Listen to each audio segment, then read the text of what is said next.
Welcome to the Critical Thinking Skills in Science. This is Chapter 5, Man's Origin, Session number 6. The result of disobedience, man's new condition. So man was originally created, and God viewed all that he had created and said it was very good. God gave a test to man. Man failed the test or decided and took another decision to allow death to come into the creation. And so now we have the consequences. Man's new condition.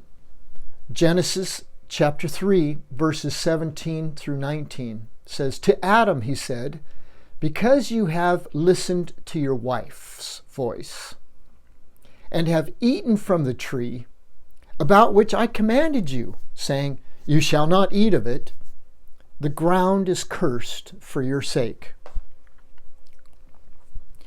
You will eat from it with much labor all the days of your life.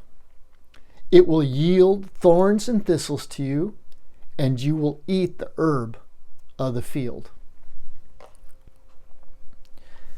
You will eat bread by the sweat of your face until you return to the ground, for you were taken out of it. For you are dust, and you shall return to the dust." This is quite a consequence visited upon the creation. The whole creation now has been cursed. Death has entered in, and man's disposition has been changed. And now man is going to have to live off the sweat of his brow. Now he has been cursed to work, cultivating something that is going to produce thorns and thistles. That before it produced things like today, it produces weeds. Weeds grow up. You don't have to even try to plant them or cultivate them or water them. They're there. But yet, if you want to grow something beneficial, that takes a lot of work. It takes investment. And so it's like Adam now has to invest. He has to invest his life in sweating and working to make the earth produce something, which previously that was not what he was having to do. Genesis chapter 6, verses 5 through 6. Yahweh saw that the wickedness of man was great in the earth, and that every imagination of the thoughts of man's heart was continually only evil. Yahweh was sorry that he had made man on the earth, and that it grieved him in his heart. So there was a change physically to the creation. The creation now produced thorns and thistles. And man and Adam, since he was taken from the earth, will now die and return to the earth. And I'm not sure what consequences this might have, in that we are taken from the earth, we come from the earth, and the earth has been cursed. And so are we now made of cursed dirt? Yahweh saw that the wickedness now of man was great in the earth, and that every imagination of the thoughts of man's heart was continually only evil. In that man was given a choice. Eve was given the choice. Eat of the knowledge of good and evil. They had knowledge of good, but now they can have it all. They can have knowledge of good and evil. Well, by chapter 6 now, and that every imagination of the thoughts of man's heart was continually only evil. Evil now had taken over. It wasn't a balance between good and evil. Evil now reigned. And evil reigned within the creation and over the creation. Yahweh was sorry that he had made man on the earth, and it grieved him in his heart. Because that's not what God had created. That's not what God intended for his creation. in that it serve evil or that it be dominated by evil. It was to be dominated by man, but now man is dominated by the source and the force of evil. Psalm 103, Psalm 10, 3 and 4. For the wicked boasts of his heart's cravings. He blesses the greedy and condemns Yahweh. The wicked, in the pride of his face, has no room in his thoughts for God. So what is man's disposition now? His disposition or thinking about God, there's no room in his thinking for God. His heart now is full of greed. His heart is full of the things of the world, the boasts, the cravings of his heart. And what are our hearts craving that is full of the world? Well, it might be the lust of the flesh, the lust of the eyes, and the boastful pride of life is now unleashed. And that is what now governs man, where before it was good. It was good that governed man until man chose to know evil. And then evil came in, usurped the good, and now it is controlling man's desires. The wicked in the pride of his face has no room in his thoughts for God. Involved in this transformation is now pride. In the wickedness of pride, the wicked in the pride of his face has no room in his thoughts for God. Has his thinking process changed? Has his reasoning process changed? Has his rationality changed? I would say yes, in that when sin entered in, not just sin, but evil, when evil entered in, it entered in and corrupted man to the point that man now denied Yahweh. There was no room in his heart or in his mind now for Yahweh. His mind was full now of the lust of the flesh, the lust of the eyes, and the boastful pride of life. Psalm 36, verses 1 through 4. A revelation is within my heart about the disobedience of the wicked. There is no fear of God before his eyes, for he flatters himself in his own eyes, too much to detect and hate his sin. Does that kind of describe the current situation or the current condition of man? What is man's attitude towards God today? Well, God is being pushed further and further away. God is being critical reasoned out of as being the source of reliable knowledge.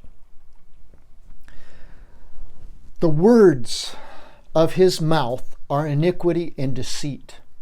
He has ceased to be wise and to do good. He plots iniquity on his bed. He sets himself in a way that is not good. He doesn't abhor evil. Okay, so what is the current condition of man?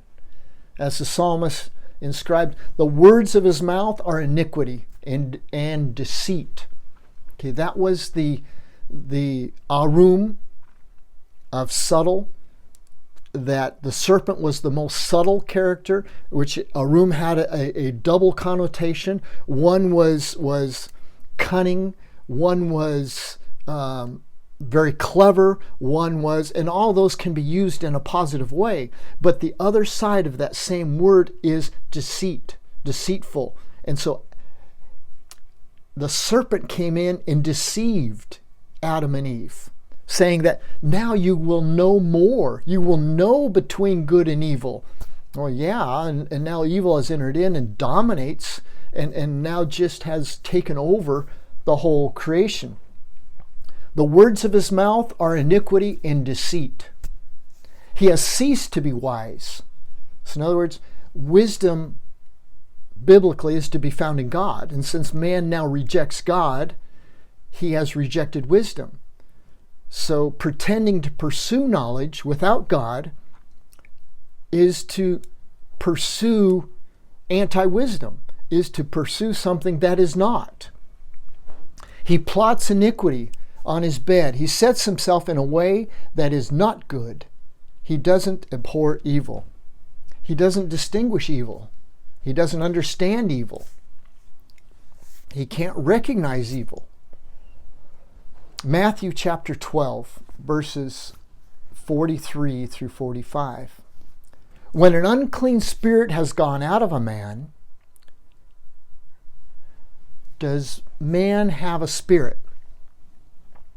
Well, if we take the original creation account, is that the Lord God formed man from the dust of the ground and then breathed into him the spirit of life, which I believe the spirit is what gives life, but not only life, but it gives understanding, and it gives a disposition of thinking.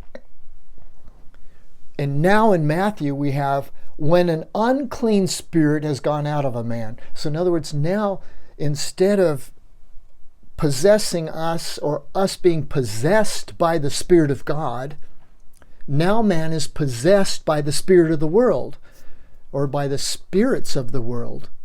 And they are unclean spirits. Unclean meaning not holy, not good. When an unclean spirit has gone out of a man, he passes through waterless places seeking rest and doesn't find it. Then he says, I will return into my house from which I came. And when he has come back, he finds it empty, swept, and put in order. Okay, so the spirit leaves man, and I don't understand that spirit then is not his life breath, but it's his governing principle. It's his wisdom and knowledge. It's the spirit within him that gives him understanding. That spirit can be cast out, and that spirit leaves, but it leaves a hole. It leaves an empty space that the spirit then returns and finds it empty, cleaned up, and swept.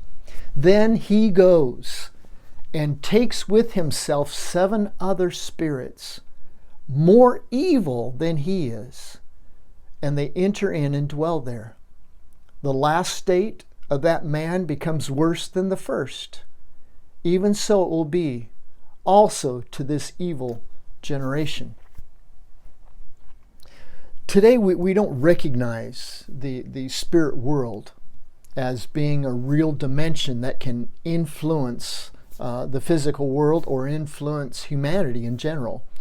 And this can be seen especially in psychology, where we have a different categories of what man's problem is. If a man is psychosomatic, or a man shows different dispositions, different kind of personalities, multi-personality, we blame it on a psychosis or a thing that is in the mind. But in the biblical framework, it could be that it is multiple spirits that are possessing that man. And instead of us dealing with the spirits, we give them medication to medicate them, to maintain control, to maintain that expression of whatever that spirit within may be trying to express. Romans chapter 8, verses 20 through 22. For the creation was subjected to vanity, not of its own will, but because of him who subjected it, in hope that the creation itself also will be delivered from the bondage of decay into the liberty of the glory of the children of God. For we know that the whole creation groans and travails in pain together until now. This suffering creation is not just suffering of man, but it's the suffering of the whole creation. And when did that happen? It was subjected to the suffering in the fall, when God says, the earth is cursed now because of you. All of creation has been cursed. But that creation is waiting for liberation. Just as man has been promised a liberator, the creation also will be liberated. The new condition of all creation. It is now cursed and fallen from its original state of being created good. Death has now entered in, and God has been pushed out. That is the new condition. That is the new world. It's not the one that was created, but is the result of disobedience that the world now suffers the consequences of it in. So the question goes back to this new world and its new condition. Can man be trusted to get to reliable knowledge through critical thinking? And that critical thinking being independent, obviously, of God, because to be critical thinking, it has to be done by the consensus of modern day science, and modern day science does not include God. God has been pushed out. So how do we deal with, as believers and Christians, following the biblical guideline, how do we implement critical thinking? And that's what we're going to look at in the next chapters to come. We're going to define critical thinking, what the world says of it, and then we're going to define it by the non-Western biblical standard. Again, this is chapter 5, Man's Origin, ending session number 6, Critical Thinking Skills in Science. Thank you again for joining me, and hope to see you in the next session.